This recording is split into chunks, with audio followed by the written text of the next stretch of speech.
The sound came from behind the house, metal scraping metal. Not loud enough to wake the town, but loud enough to wake the war inside him. Nathan was already on his feet before his mind caught up. Heart racing, breath locked high in his chest, every muscle ready to fight a battle that might not exist. The dog moved first. He stepped in front of Nathan, not barking, not charging, just standing there, silent, unmovable.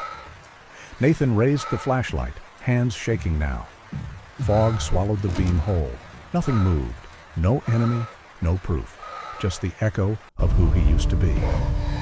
When Nathan turned back inside, his body began to tremble, not from fear, from the terrifying truth that the war had never left him. We have to go. And behind him, the dog did not chase the night. He's there, I hear him. He stayed, standing guard, not against the darkness outside the door, but against the darkness inside the man. The coastal town in Maine did not announce itself with warmth. It arrived in gray layers, fog rolling in from the Atlantic, damp air clinging to old wood, wind threading through narrow streets like a thing that remembered better days. The harbor lay half asleep beneath a low sky, fishing boats rocking gently against their moorings, chains whispering as metal met metal. It was early autumn, the kind of season that carried cold without warning, the kind that crept into bones and stayed. This was where Nathan Cole came to live, not because he wanted peace, but because the road finally ended here. Nathan Cole was in his early 40s, though the years showed unevenly on him. His hair was cut short, dark brown, touched with threads of gray that looked less like age and more like residue, something left behind by too many nights awake. His face was lean, weathered, with lines carved deep around the eyes and mouth, the kind that did not come from smiling. His eyes were sharp, constantly moving, scanning without effort, as if the world might suddenly break its rules. He dressed simply. Dark jacket, plain shirt, heavy boots worn thin at the heels.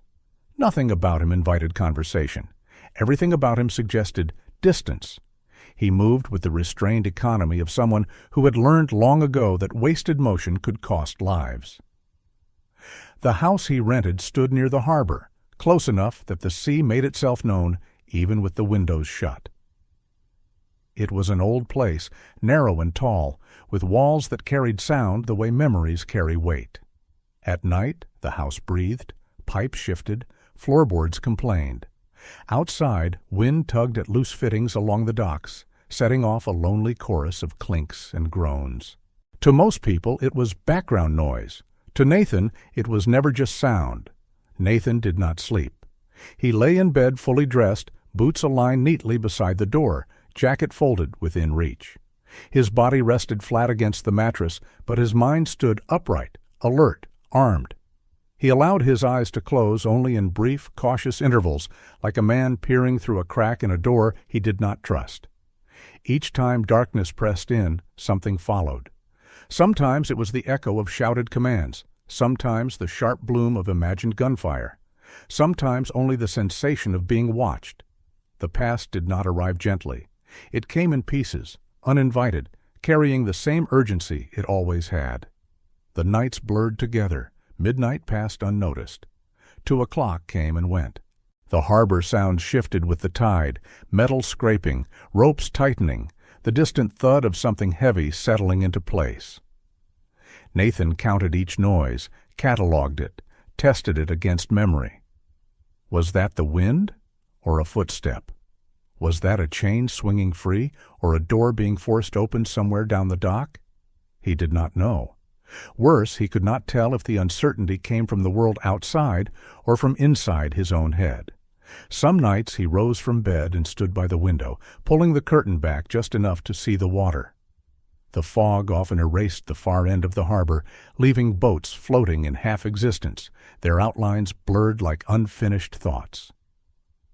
Nathan watched for movement that did not belong. He watched until his eyes burned and his shoulders ached from holding themselves too tight.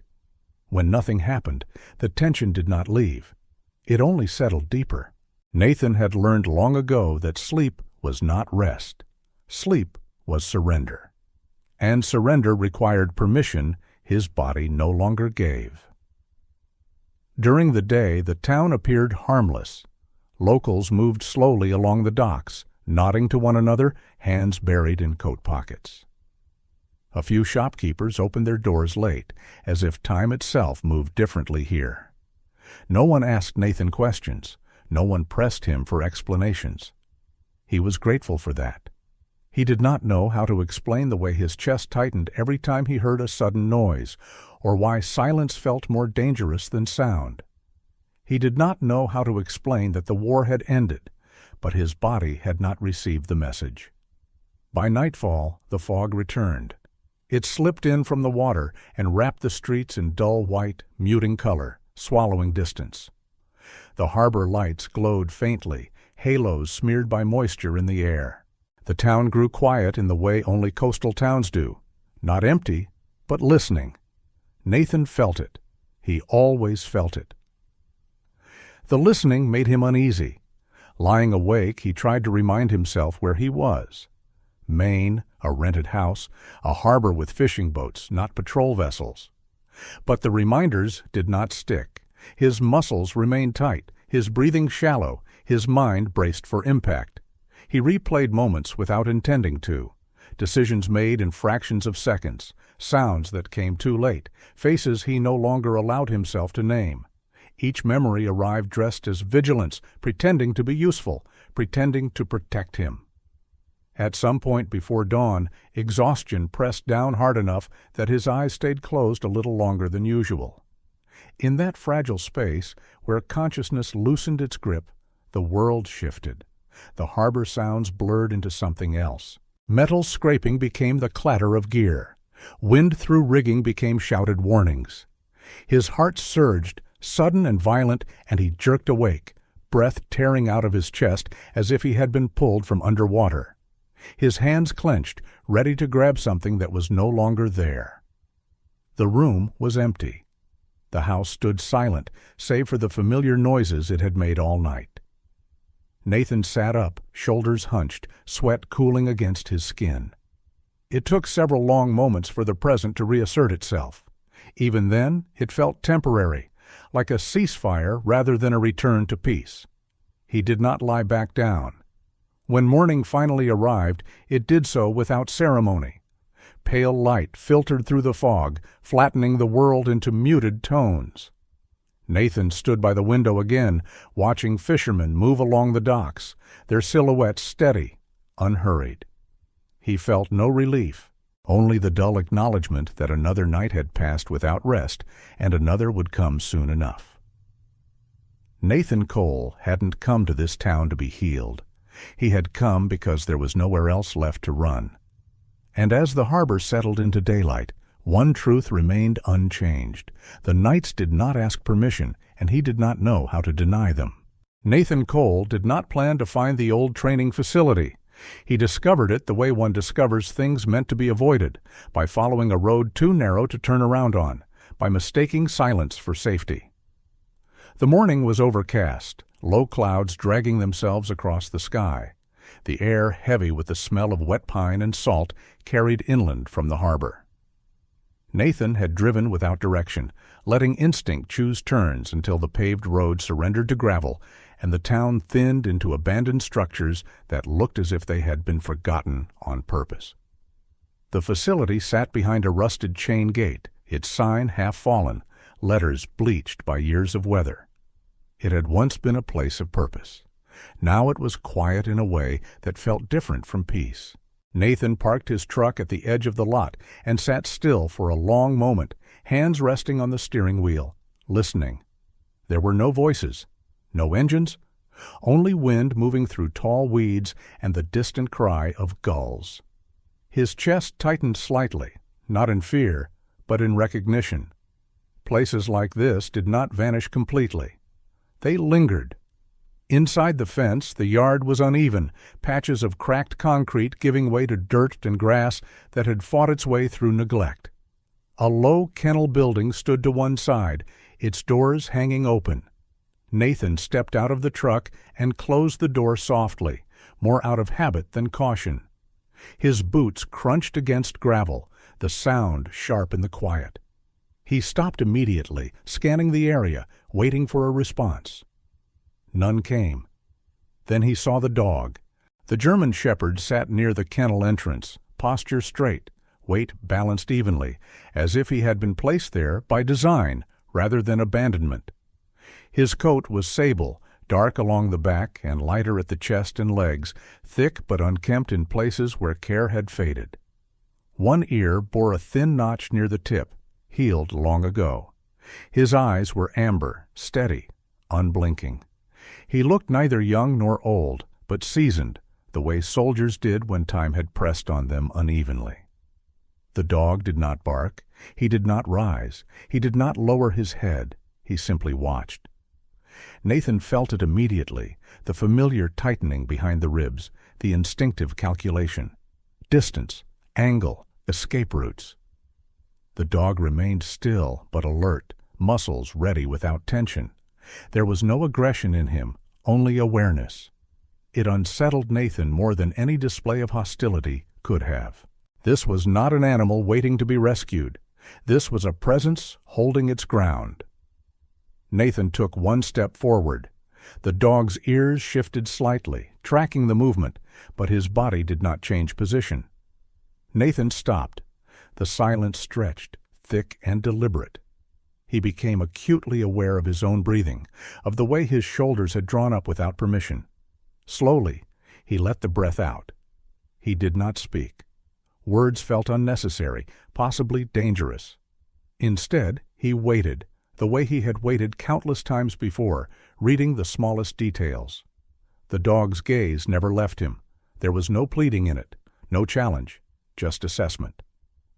After a long moment, Nathan stepped back. The dog did not follow. Nathan returned to his truck and drove away without looking back. He told himself it was nothing, just an abandoned facility. Just a dog left behind because no one wanted the responsibility. But the image followed him down the road, the stillness, the refusal to advance or retreat. It stayed with him through the afternoon and into the evening, settling into his thoughts with an unwelcome familiarity. That night, sleep eluded him as it always did. The harbor sang its lonely song, metal and water and wind conspiring to keep him alert. At some point, uninvited, the memory of amber eyes returned. Not as comfort, not as distress, just as fact. Nathan went back the next day. The clouds hung lower, threatening rain. The road seemed longer, narrower, as if it were testing his resolve. When he reached the gate, nothing had changed. The facility remained silent, the yard empty at first glance. Then the dog stepped into view, emerging from the shadow of the kennel with controlled ease. He stopped in the same spot as before and sat. The posture was identical, precise enough to suggest training that had not been forgotten. Nathan stayed outside the fence this time. He leaned against the hood of his truck, arms crossed loosely, body angled slightly away. He did not want to appear confrontational, though he was not sure why he cared. The dog watched him without blinking, chest rising and falling in a slow, even rhythm. Rain began to fall lightly, dotting the ground, darkening the dog's coat. He did not move. Nathan left again. This pattern repeated itself over the next several days. He did not come at the same time. Sometimes it was early morning, fog still clinging to the ground. Sometimes late afternoon, when the light slanted low and gold. Each time, the dog was there. Sometimes standing, sometimes sitting. Always aware, always waiting. Nathan never brought food, never brought a leash. He did not open the gate. He told himself he was only checking to make sure the animal was still alive, that someone else had not taken him. The lie was thin, but it was the only one that fit. On the fourth visit, Nathan noticed something new. The dog was thinner than before. Not dangerously so, but enough to suggest scarcity. His movements remained controlled, his posture unchanged, but the edges of him looked sharper, less forgiving. Nathan felt a flicker of something he did not name. Responsibility, perhaps. Or recognition. He had looked like that once. Nathan approached the gate slowly, deliberately. He crouched, keeping his hands visible, palms open. The metal of the gate was cold beneath his fingers. The dog rose to his feet, not suddenly, but with purpose, and took one step forward. Then he stopped. They stood like that, separated by rusted chain and unspoken rules. Nathan did not reach out. The dog did not close the distance. The moment stretched, fragile, balanced on the edge of change. For the first time, Nathan spoke. "Easy," he said quietly, the word rough from disuse. The dog's ears tilted forward. His tail remained still. Nathan nodded once, as if acknowledging an agreement neither of them had articulated. He stood, brushed dirt from his jeans, and stepped back. The dog sat again. That night, lying awake in his rented house near the harbor, Nathan realized something unsettling. He had not thought about the sounds outside for hours. His mind had been occupied elsewhere, replaying the image of a dog who refused to advance, who refused to leave, who waited without expectation. The realization did not bring relief. It brought unease. Change always did. The next visit was the one that mattered. The sky was clear, sharp blue cutting cold against the horizon. Nathan brought food. Not much. Enough. He left it just inside the gate and stepped back. The dog watched the offering, then Nathan, then the food again. His nostrils flared slightly. He did not move. Minutes passed. Finally the dog approached, slow and cautious, each step measured. He ate quickly but without panic, lifting his head between bites to maintain awareness. When he finished, he returned to his original position and sat. He did not look grateful. He looked settled. Nathan exhaled, a sound he did not realize he had been holding. Over the following days, the distance between them narrowed, not in space, but in understanding. Nathan learned the dog would not tolerate sudden movements. The dog learned Nathan would not force contact. Neither tested the other beyond what was necessary. There was no command given, no obedience demanded, only observation, patience, and a shared familiarity with restraint. Nathan did not name the dog. Names felt like promises, and he was not ready for those. Still, something had shifted. He began to recognize the dog's presence as constant, reliable. The dog recognized Nathan's return as inevitable. Two beings shaped by discipline and abandonment stood on opposite sides of a failing gate, neither advancing, neither retreating. And in that stillness, something unspoken took form. It was not trust. Not yet. It was recognition. And for the first time since returning to Maine, Nathan felt the faint, dangerous pull of connection. Nathan waited longer than he admitted to himself before opening the gate.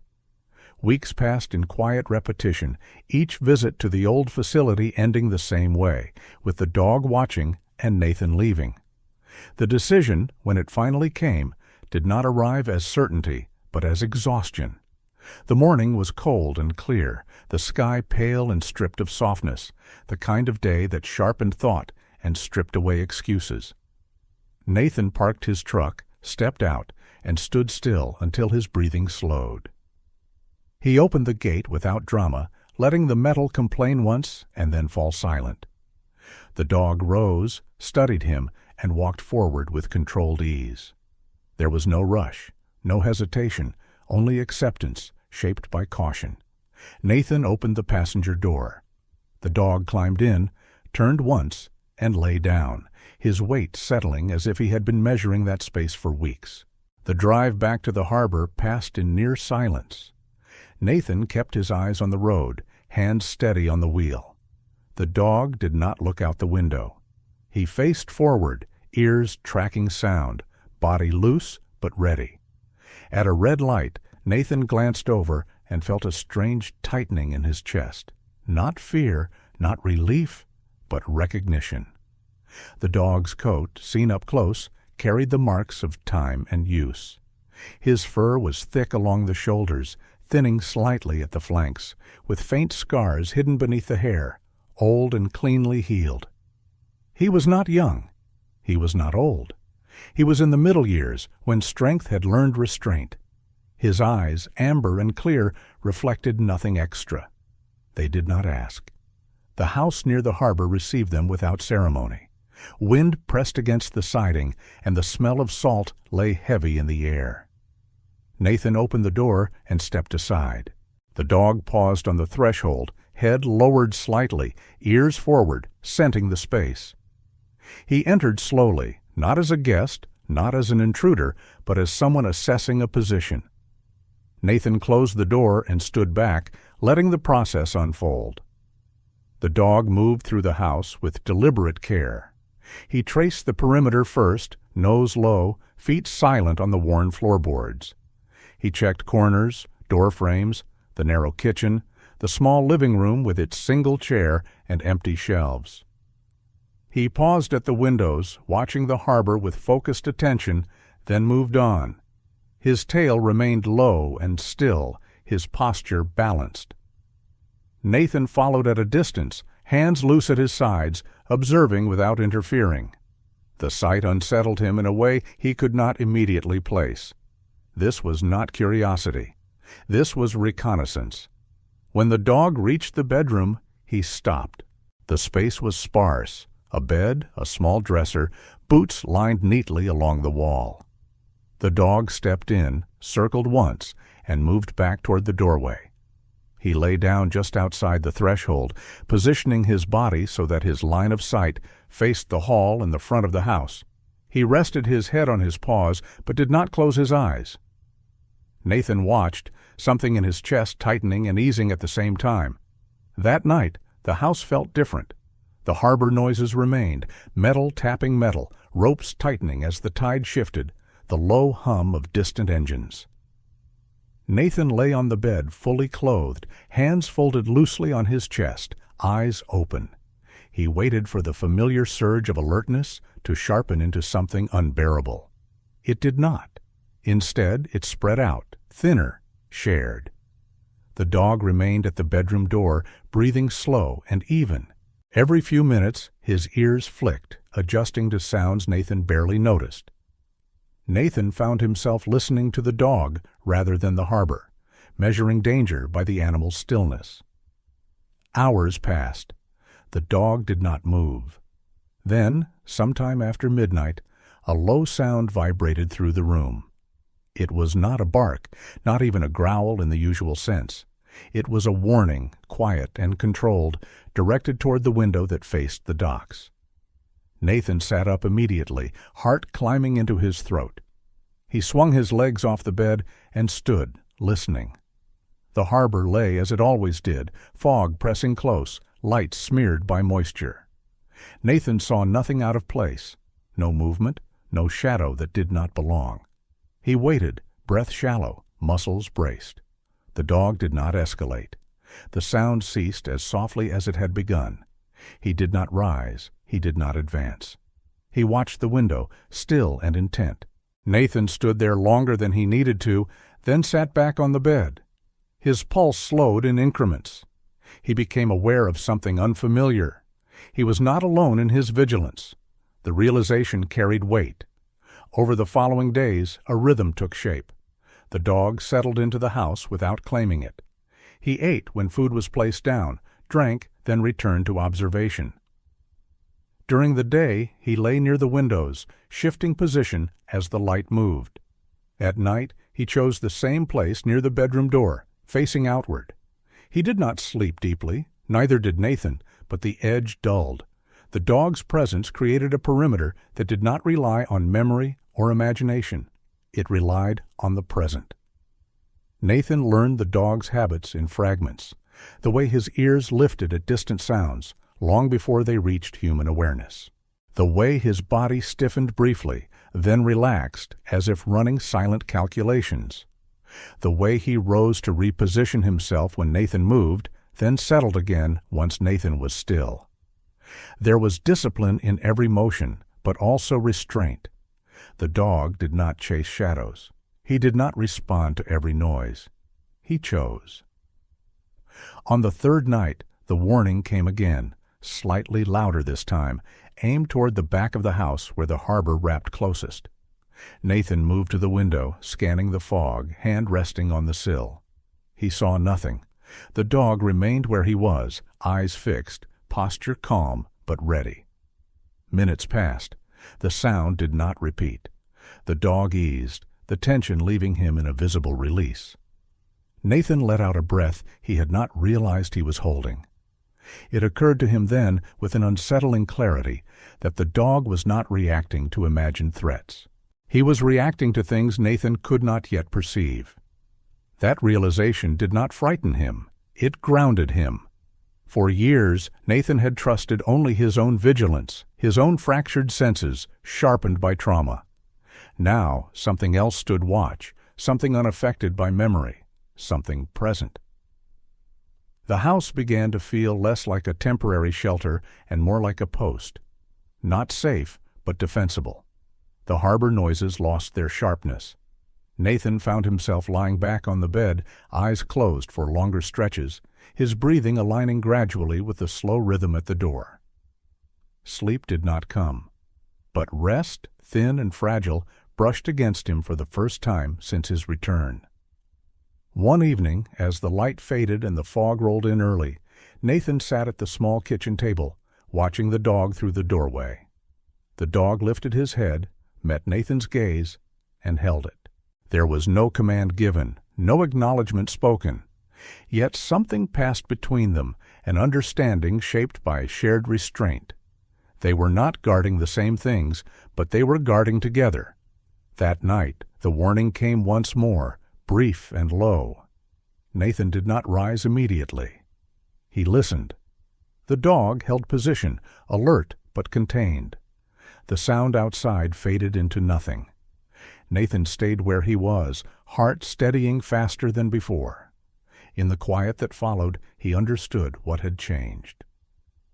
The dog saw danger not as a story from the past, but as a condition of the present. And in doing so, he allowed Nathan to release a fraction of the burden he had carried alone. By morning, the fog lifted enough to reveal the harbor in full. Nathan stood at the window, the dog at his side now, both watching the boats move with the tide. Nathan knew the nights ahead would not be easy. He knew sleep would not come quickly or kindly, but he also knew this: the dog had chosen his post, and in that choice, Nathan began to trust what his own senses could not. Margaret Hill appeared in Nathan's life the way coastal weather changed, without warning and without urgency. It was late afternoon when he first noticed her, the sky stretched thin and pale, sunlight slanting low across the harbor and turning the water into dull silver. Nathan was standing near the edge of his porch, watching the dog lie alert at his feet when he saw her moving slowly along the narrow street that ran parallel to the docks. Margaret Hill was a woman in her late 60s, short and slightly stooped, with gray hair pulled back into a loose knot that looked as though it had been tied out of habit rather than care. Her coat hung a little too large on her frame, the fabric worn soft from years of use. Her face carried lines etched by both laughter and restraint, the kind that suggested a life spent observing more than speaking. Her eyes were pale blue, sharp despite their gentleness, and they missed very little. She walked with a cane not because she needed it every step, but because she had learned that balance was something best assisted. She stopped when she reached the low fence bordering Nathan's property, resting her hand on the top rail. She did not smile immediately. Instead, she took a moment to look at the dog, who had risen to his feet and now stood between Nathan and the street. His posture was neutral but attentive, head level, ears forward. Margaret nodded once, as if acknowledging his presence as intentional. "He's a serious one," she said, her voice steady and unforced. "Not much for noise."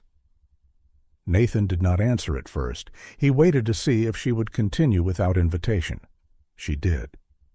"They don't usually abandon places like this," Margaret said, glancing toward the harbor.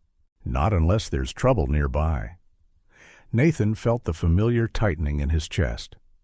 What kind of trouble? Margaret shrugged lightly. Nothing dramatic. Tools missing. Locks disturbed. People noticing things out of place in the morning. The kind of trouble that doesn't announce itself. The dog remained still, but Nathan felt the shift in him, a subtle increase in focus. Margaret noticed too. Her gaze flicked briefly toward the dog, then back to Nathan. "My name's Margaret Hill," she said. "I live down the street, third house past the old net shed." Nathan nodded. Nathan Cole. She studied him openly now, taking in his posture, the careful way he stood, the guarded stillness that surrounded him. She did not ask what had brought him here. She did not ask where he came from. That restraint told Nathan more about her than any question could have. "I lost my husband years ago," Margaret said after a pause. "War took part of him before it took all of him." Nathan said nothing. He had learned that silence often invited truth more effectively than words. "Vietnam," she continued, her tone unchanged. "He came home with all his limbs and none of his rest. Nights were the worst. He used to wake up shouting, soaked through, hands shaking like they were still holding something heavy."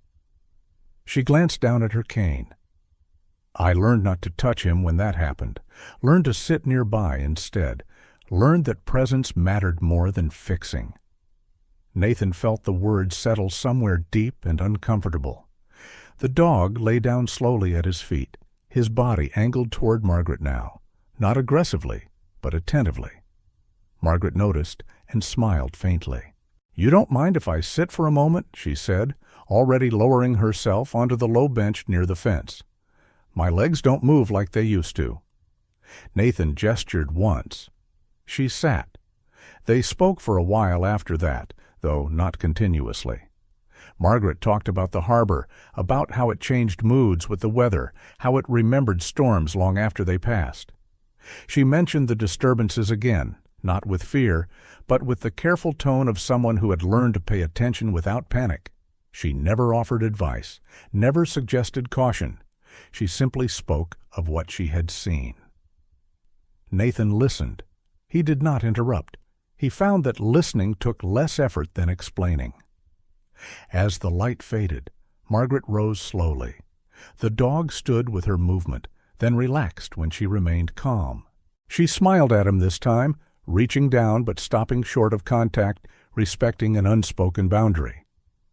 "He listens well," she said. "That kind always does." After she left, Nathan remained on the porch longer than necessary. The dog lay beside him, head resting on his paws, eyes open.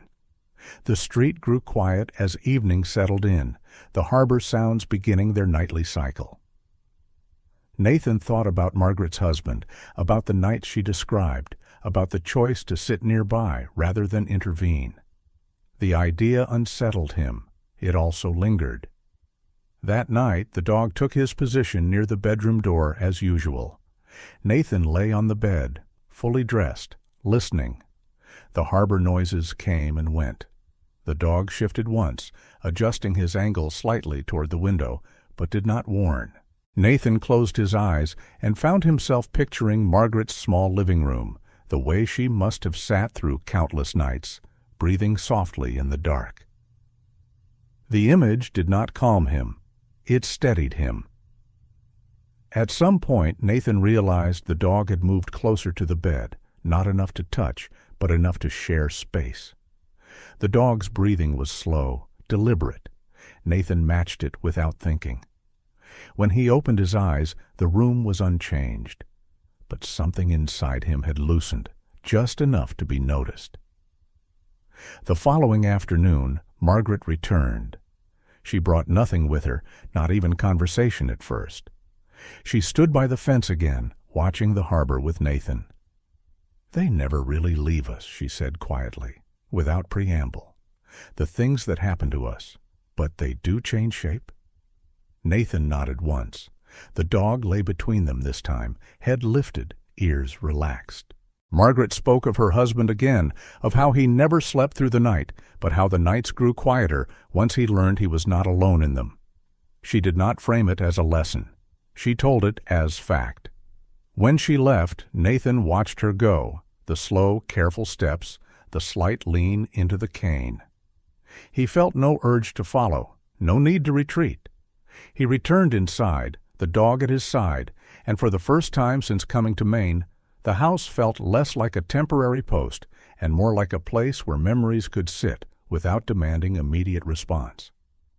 That evening, as the harbor darkened and the first lights flickered on along the docks, Nathan lay down and closed his eyes. Sleep did not come, but something else did. A quiet acknowledgement that stories could be shared without being solved, that vigilance could exist without isolation. The dog remained beside him, listening, as if storing every word Margaret had spoken, as if understanding that some threats were not meant to be confronted, only remembered. The sound came after midnight, sharp enough to cut through the layered quiet of the house. Metal scraped against metal somewhere behind the building, not loud, not careless, but deliberate enough to disturb the pattern Nathan had begun to recognize. The harbor had its own language at night, a rhythm of chains, ropes, and distant engines that repeated with dependable irregularity. This sound did not belong to that language. The dog reacted before Nathan fully registered it. He rose from his place near the bedroom door in one smooth motion and stepped forward, positioning his body squarely between Nathan and the hallway that led to the back entrance. His stance was firm, balanced, weight forward but restrained. The fur along his shoulders lifted slightly, not in aggression, but in readiness. He did not bark. He did not growl. His silence was intentional. Nathan was already moving. His heart surged, not chaotically, but with familiar precision. Muscles tightened. Breathing shortened. The old pathways lit up without hesitation, a system trained to activate before permission could be granted. He reached for the flashlight he kept on the dresser, fingers closing around it with practiced certainty. The beam snapped on, bright and narrow, slicing through the dim interior as he moved toward the back door. The dog stayed close, not pressing against him, but aligned, matching pace without crowding. Nathan noticed, even through the rush of adrenaline, that the dog was not pulling him forward or urging retreat. He was guarding, not directing. That distinction mattered, though Nathan did not yet know why. At the door, Nathan paused. He listened. The sound did not repeat. Outside, the fog lay thick, muffling distance, turning the harbor into a field of pale shapes and swallowed light. Nathan opened the door slowly, careful not to let the hinge speak louder than necessary. Cold air slipped inside, damp and sharp, carrying the scent of salt and rust. He stepped out. The beam of the flashlight moved methodically, scanning the narrow strip of ground behind the house, the stacked crates near the fence, the edge of the dock where water lapped quietly against wood. Fog pressed close, absorbing light, giving nothing back. Nathan's pulse pounded in his ears, loud enough to feel intrusive. He adjusted his stance unconsciously, feet planted, shoulders squared, every sense tuned outward. Nothing moved. The dog remained just inside the doorway, body taut, eyes fixed on the darkness beyond the beam. His head tilted slightly, listening for sounds Nathan could not hear. He did not advance. He did not retreat. His restraint sharpened the tension rather than easing it. Nathan took a few careful steps forward, boots silent on damp ground. He swept the beam wider, slower. No figures emerged. No shadows separated themselves from the fog. The harbor lights flickered faintly through the mist, distorted, unreliable. After several long moments, Nathan stopped moving. The sound did not return. He stood there longer than necessary, waiting for proof that never came. When he finally stepped back inside and closed the door, his hands began to shake. The dog turned his head toward Nathan, assessing. The tension in his posture eased once the door was shut, but he did not lie down. He watched Nathan closely, ears half raised, as if the greater threat had shifted location. Nathan leaned against the wall, breath coming faster than he intended. His hands trembled, not violently, but enough to make the flashlight beam wobble. He shut it off and rested his head briefly against the cool wood, eyes closed. The shaking did not stop. It was not fear that unsettled him. Fear had a shape he understood. This was something else. His body had reacted as if the war were still present, as if years had folded inward without warning. The readiness, the surge, the absence of choice.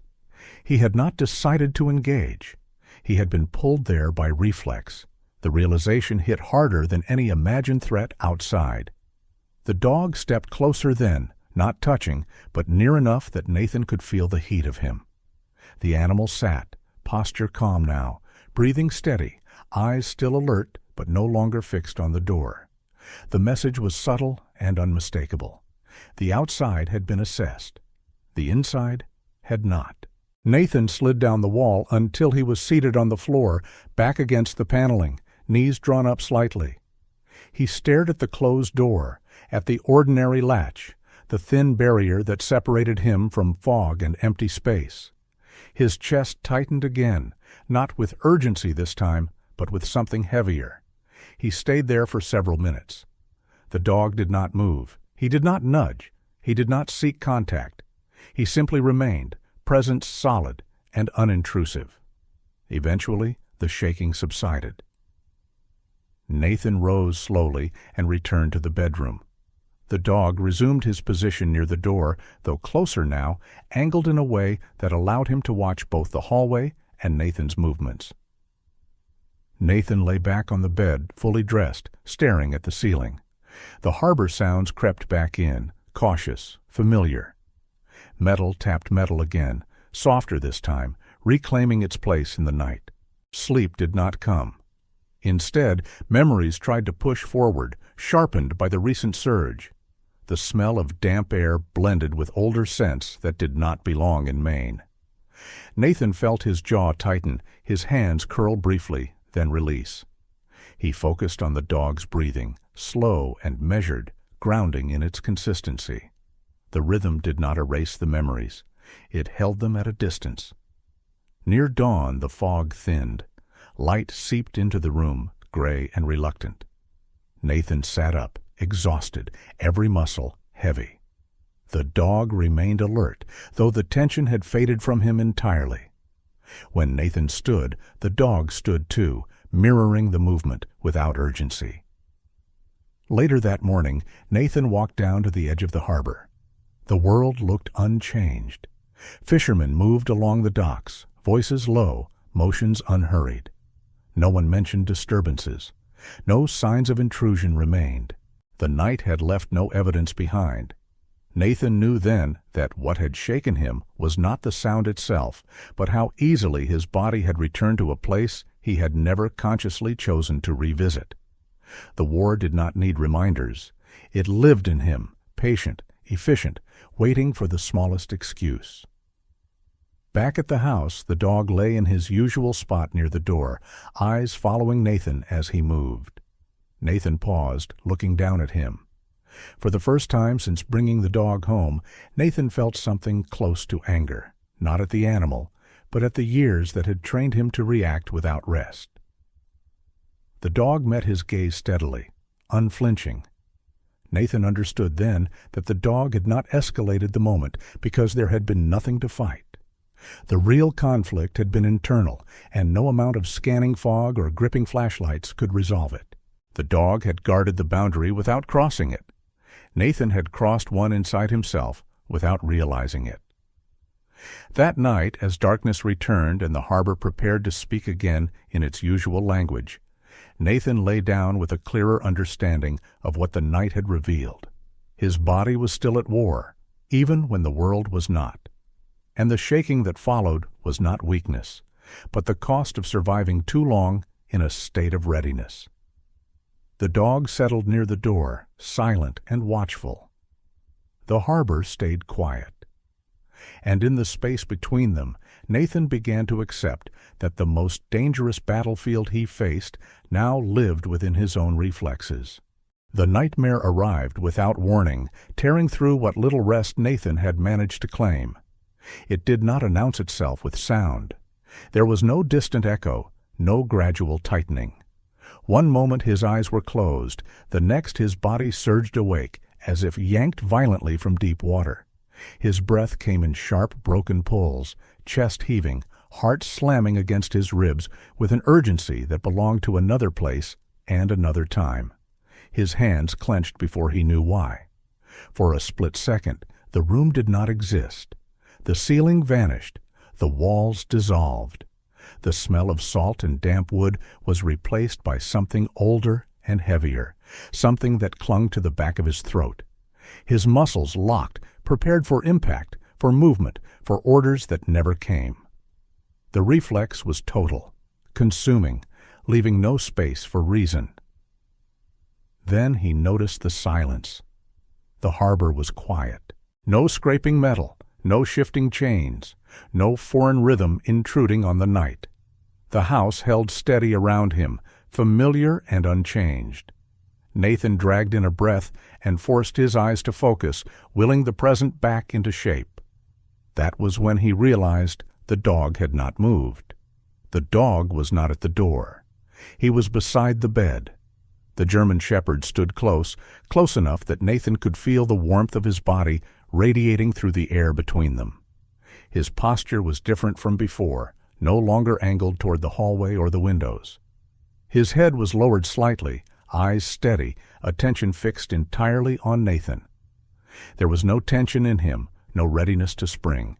His breathing was slow and deliberate, a measured rise and fall that seemed almost exaggerated in its calm.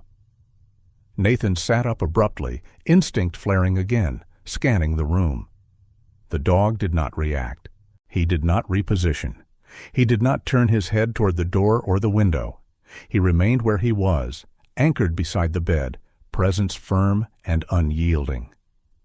The contrast unsettled Nathan more than the nightmare itself. In the nights before, the dog had treated the house like a perimeter. He had faced outward, ears tuned to the harbor, body aligned with potential threat. Tonight, something had changed. The dog had made a different assessment. Nathan's breathing stuttered. He pressed his palms against the mattress, grounding himself in the texture, the firmness beneath his hands. Sweat cooled along his spine. His heart continued to race, but the panic no longer expanded unchecked. It hovered, uncertain, as if encountering resistance it did not know how to breach. The dog lowered himself slowly, deliberately, until he lay beside the bed. He did not curl up. He did not relax fully. He positioned himself parallel to Nathan, close enough that their breaths began to overlap. The rhythm was intentional, steady, unhurried. Nathan noticed it without meaning to. His own breathing began to adjust, dragging itself reluctantly into alignment with the slower pace beside him. Each inhale came a fraction deeper. Each exhale lingered longer than the last. The images in his mind did not vanish. They softened at the edges. He closed his eyes again, cautiously this time, not surrendering, not fully resting. The darkness pressed in, but it did not collapse. The memories hovered, stripped of their sharpness, reduced to shapes and sensations that no longer demanded immediate response. His body remained tense, but the urgency ebbed, replaced by a heavy awareness of exhaustion. The dog stayed. Minutes passed, maybe longer. Time stretched thin, difficult to measure in the quiet. Nathan's heart slowed incrementally, the pounding in his ears fading to a dull throb. His hands unclenched. The tightness in his jaw loosened, muscles releasing their grip one by one, as if reluctantly accepting that there was nothing to strike, nothing to evade. A realization settled in, heavy and unmistakable. When danger had sounded outside, the dog had guarded the house. When danger had risen inside him, the dog had guarded him. The distinction landed with unexpected force. For years, Nathan had treated every internal surge as an external threat, something to be confronted, contained, or overpowered. His body did not differentiate. fear, memory, and real danger all triggered the same response. Tonight, the dog had made that distinction for him. He had chosen not to escalate, not to scan the perimeter, not to chase echoes. He had chosen proximity instead. Nathan swallowed hard, throat tight. The dog shifted slightly, adjusting his position so that his shoulder rested against the side of the bed. The contact was minimal, deliberate, enough to register without overwhelming. His breathing remained unchanged, a quiet constant in the dark. Nathan did not speak. Words felt unnecessary, insufficient.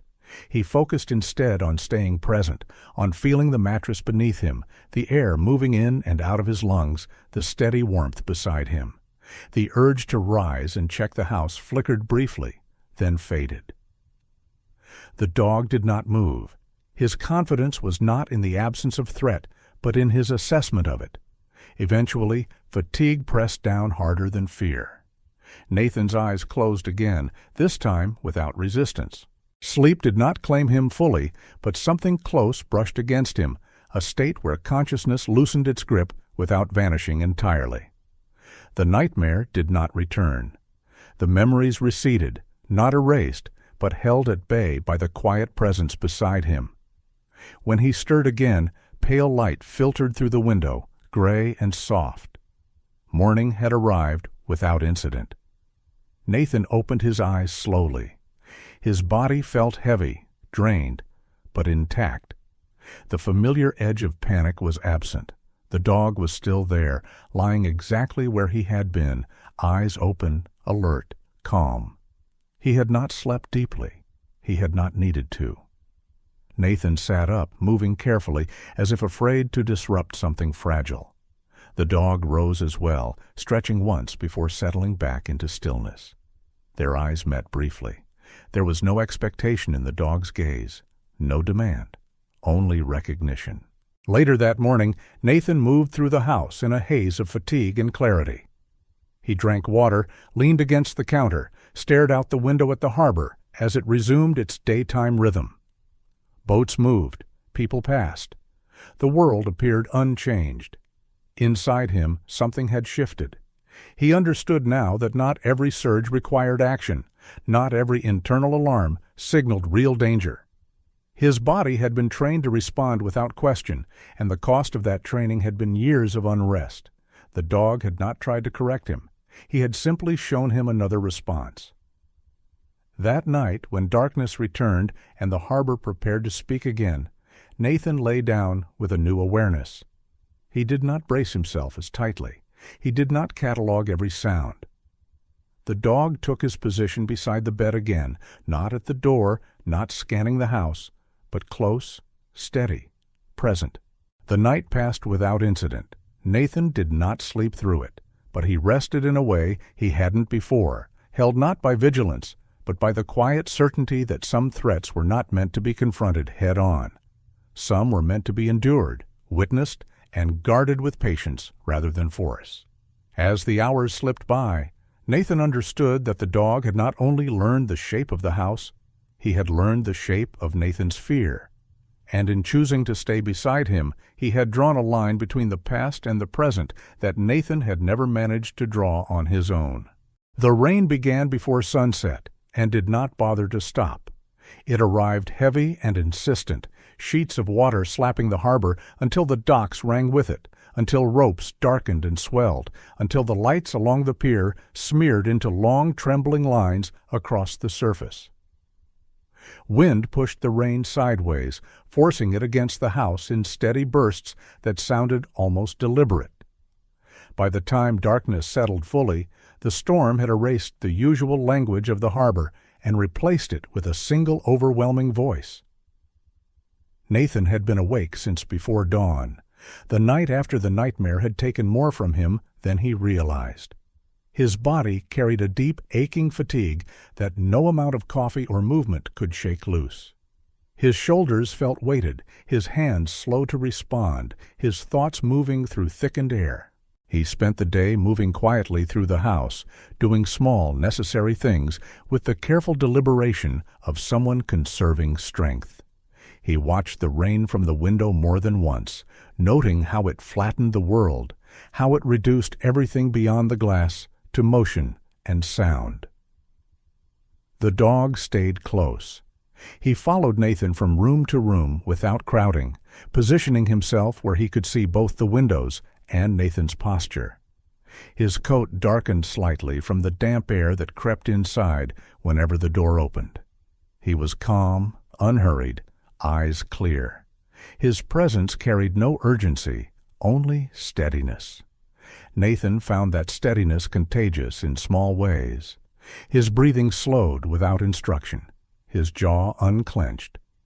As evening approached, the storm intensified. Thunder rolled somewhere far offshore, low and distant, felt more than heard. The house shuddered slightly with each strong gust, but held. Nathan moved through his usual routine, such as it was, then paused in the bedroom doorway. The bed waited, unmade, ordinary. For years that sight had carried tension, the promise of struggle. Tonight it felt different, not welcoming, just available. He sat on the edge of the bed and let his shoulders drop. The exhaustion pressed down hard now, undeniable. He did not fight it. That was new. The dog entered the room and stopped beside the bed. He did not take his place at the door. He did not scan the windows. He lay down parallel to the mattress, close enough that the warmth of him reached Nathan's leg. His head rested forward, eyes open, ears relaxed, but attentive. The storm hammered the house, rain drumming against the roof in relentless rhythm. Nathan listened, waited for the familiar spike of alertness to sharpen into panic. It did not come. Instead, something quieter unfolded. His body sagged inward, muscles loosening as if released from a long-held brace. He lay back fully clothed, boots kicked aside, hands resting open at his sides. The mattress creaked softly beneath his weight. The rain continued, loud and consuming, but it no longer sounded like threat. It sounded like cover. Nathan closed his eyes. Images rose immediately, but they arrived dulled, softened by distance and fatigue. They did not demand response.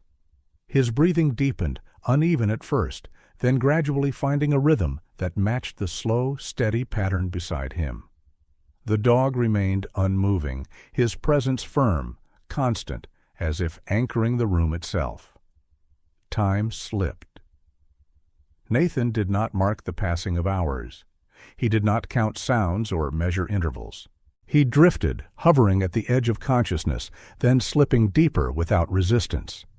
Sleep took him not as a collapse, but as a lowering, gentle and complete. The storm raged outside, wind battering the walls, rain pounding the harbor into white noise. Inside the room, there was only breath and warmth and the subtle awareness of another being standing watch. He slept. He did not wake gasping. He did not surface abruptly to check doors or scan shadows.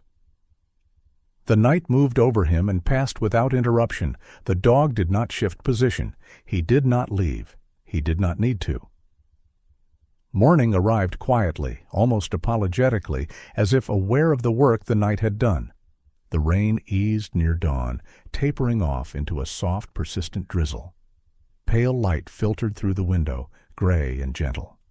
Nathan stirred, the sensation unfamiliar enough to confuse him at first. He lay still, disoriented by the absence of dread. He opened his eyes.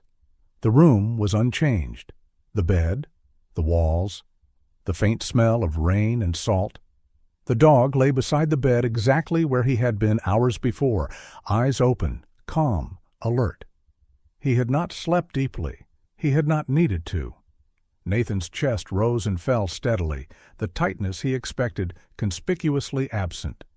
He sat up slowly, testing the moment, half expecting panic to rush in late. It did not. His body felt heavy but intact, drained but steady. The dog rose when Nathan did, stretching once, then settling back into stillness, watching without urgency. Nathan stood by the window and looked out at the harbor. The storm had rearranged things slightly. A crate shifted, a rope loosened, puddles reflected the dull morning sky. Fishermen would notice and adjust. The world continued. Nathan realized then what had happened and what had not. The memories were still there. The reflexes remained. Nothing had been cured or erased. But his body had made a decision without being forced. For the first time in years, it had trusted that vigilance could be shared. The dog had not chased the storm. He had not reacted to the rain or the thunder or the overwhelming noise. He had assessed, chosen, and stayed. He had guarded not the perimeter, but the rest. Nathan rested his hand briefly on the edge of the bed, grounding himself in the present. A small sound escaped him, not laughter, not a sigh, something in between. The dog's ears flicked, acknowledging, then relaxed again. That night would not be the last storm. Sleep would not come easily every time. Nathan knew that, but he also knew this. The night had proven something he had not believed possible. He could let go, not because the world was safe, but because someone else was standing watch when he could not. As the morning settled fully over the harbor and the last of the rain slipped away, Nathan felt a cautious gratitude take shape. It did not rush or demand expression. It simply existed, steady and quiet, much like the presence that had made the night possible. Nathan woke to light he did not immediately distrust. It slipped through the window in a thin, careful way, pale gold filtered by lingering cloud, touching the wall before it touched him. For a few suspended seconds he lay still, waiting for the familiar surge to follow waking, the sharp intake of breath, the instinct to assess and prepare. It did not come. His chest rose and fell evenly. His hands were open. The room held its shape. The dog was still there. He lay beside the bed exactly as he had through the night, body aligned, eyes open, alert but unstrained. His coat had dried unevenly from the storm, darker along the back, lighter at the chest. His gaze followed Nathan without urgency, a steady acknowledgment rather than a question. He had not left his post. He had not relaxed into sleep. He had remained. Nathan sat up slowly, careful not to disturb the fragile balance of the moment. His body felt heavy, worn, but intact. There was soreness in his shoulders, stiffness in his back, the honest ache of exhaustion rather than the jagged tension of fear. He placed his feet on the floor and waited again, testing himself. Nothing surged, nothing demanded. The dog rose when Nathan stood, stretching once, then settling back into stillness. He followed Nathan into the kitchen, where the morning air carried the clean scent left behind by rain. Outside, the harbor looked altered but calm. Puddles gathered in shallow depressions. A crate leaned at a new angle. Ropes hung looser, darkened by water. The storm had passed through and moved on, leaving evidence without destruction. Nathan poured water and drank slowly, leaning against the counter. He realized then how long it had been since morning had felt like something other than an ending to be endured. This morning felt like a beginning, cautious and unassuming. A knock sounded at the door, light and deliberate. The dog lifted his head, ears forward, but did not tense. Nathan paused, listening, then moved to the door and opened it. Margaret Hill stood on the porch, wrapped in her familiar oversized coat, gray hair pulled back, cane resting lightly against her leg. Her face was brightened by the thin morning light, lines softened, eyes sharp as ever. She looked past Nathan briefly, noting the dog, then returned her gaze to him. "You look different," she said simply. Nathan considered that, then nodded. "I slept."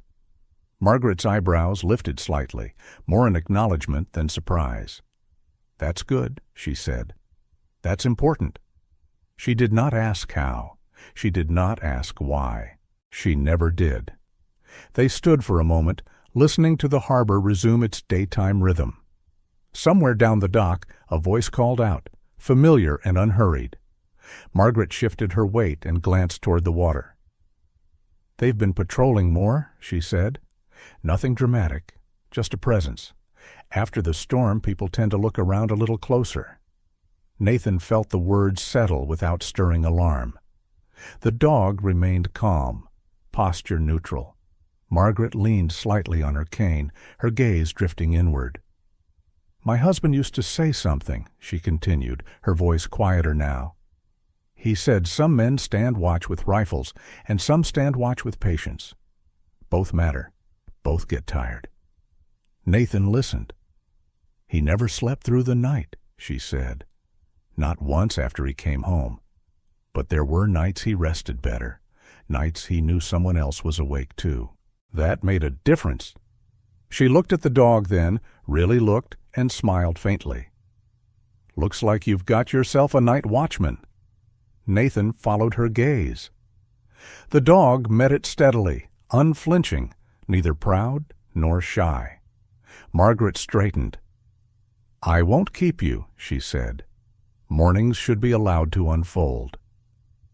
After she left, Nathan remained by the door for a while, watching her walk slowly down the street, cane tapping softly against the pavement.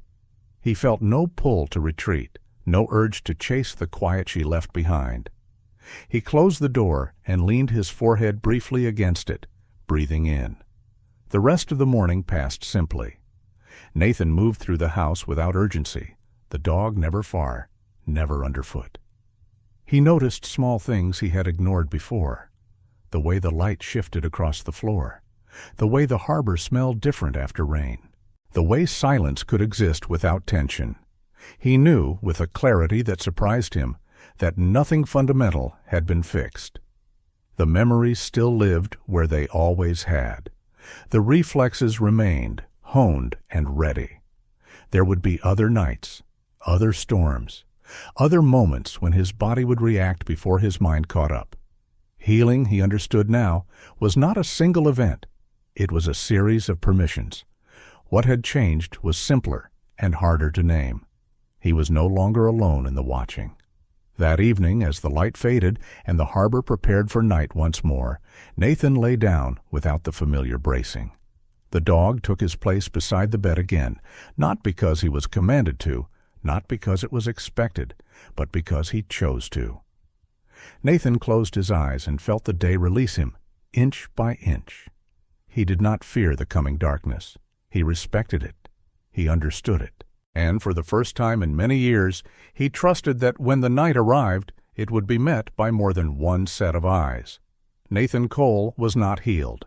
He knew that, but he was no longer fighting alone. And for him, that was enough to let the night pass as it was meant to, not as an enemy, but as a passage. The last storm had moved on. Morning had arrived properly, and the quiet miracle of shared watch had changed the shape of his days to come. Not every miracle arrives with thunder or light from the sky. Some miracles arrive quietly and stay. Nathan did not sleep because his memories disappeared. He slept because God sent him something he could carry. A presence, a guard, a reminder that he was not meant to stand watch alone. Sometimes God does not take away the night. He sends someone to sit beside you until morning comes. That is how healing often begins, not with answers, not with sudden peace, but with shared silence and faithful presence. In our daily lives, we all carry battles that no one else can see. Fear, loneliness, old wounds that wake us up when the world is quiet. And yet, God still works in ordinary ways, through people, through animals, through moments of rest we did not believe were possible. If this story touched your heart, share it with someone who is still fighting their nights. Leave a comment below and write, "Amen," if you believe God still sends quiet miracles. Subscribe to the channel for more stories of hope, healing, and faith. May God watch over you tonight. May He stand guard when you are too tired to do it yourself. And may you find rest, not because the world is safe, but because you are not alone. Amen.